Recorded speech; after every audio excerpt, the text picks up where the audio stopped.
Hey, I'm late, so I'm running as fast as I can to the train. I know that the trains here leave right on time, so I have to make this or else the Hanbok shop's gonna be closed. This is the very first day I'm starting my 설빔 project. You might be wondering, what's the 설빔 project? 설빔 is a word to describe a newly sewn hanbok that you wear for 설날, the Korean Lunar New Year's. And hanbok is a Korean traditional attire. And there are maybe only 2 or 3 hanbok shops in the entire Northeast region.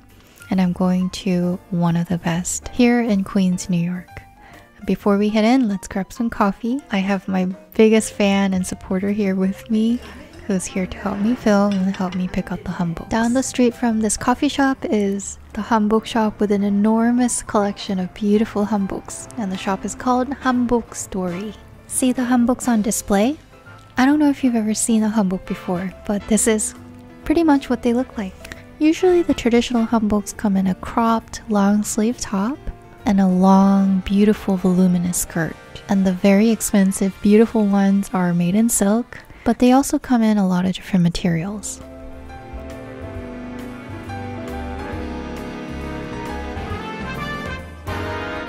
From the ancient days, hanbok was the design of clothing that Koreans wore from children to elders and the poor to rich. When I was doing some research on 설날, the Korean Lunar New Year, I found out traditionally people would dress their children with newly made colorful hanboks for the Lunar New Year. I also learned that during the Japanese colonization of Korea, which is the time Japan tried to erase the cultural identity of Korea, the Japanese used to throw mud all over the Korean children heading out with their new outfits. So, hanbok basically survived the attempt of erasure. Learning this made me want to celebrate our beautiful dresses and colors even more this year, even if I'm thousands of miles away and so many years has passed since I wore the brand new, colorful hanbok as a kid. This year, I wanted to celebrate again as a 1.5 generation Korean American immigrant in New York City. I was wondering what that might look like, and I think I know how to portray this and express this. But first, I'm gonna have to pick out the perfect hanbok for this project.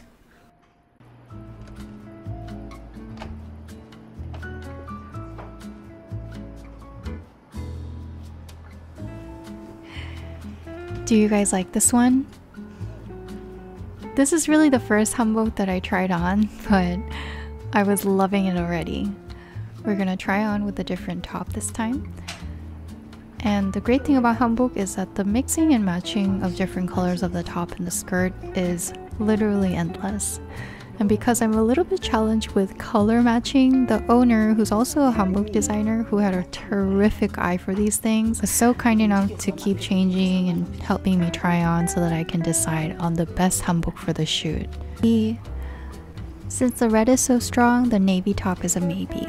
Moving on to a bright blue, beautiful silk skirt. I don't remember the last time I tried on such beautiful clothes and so many of them all at once. Maybe prom when I was 18. It almost made me think that maybe this is what it's like trying on wedding dresses. Oh my gosh, this one was also so beautiful. I really love the colors, and the owner later told me that the reason the colors are extra vivid and beautiful is because it's made out of silk. Some hanboks here are made out of polyester, but the silk ones, the colors really shine through and you can tell. She even chose a little decoration called 놀이개 for me, and it's a perfect match to this outfit. Next up is a pretty unique and different style that I'm trying on with some ribbons on the side as design and a beautiful yellow top that goes with it. It came with attached butterflies on the side, but if I decide on this one, I'm going to ask her to take off the butterflies so it's more of a simple look, because this is already a pretty elaborate design. And then when I already thought the hanboks were so pretty, she also let me try on some of the traditional shoes. And then I tried on a couple of the modernized designs. These were very fun and very pretty, but I'm really going for more of a traditional look for the hanbok, and I'm gonna accessorize everything to be modern. So moving on to the next.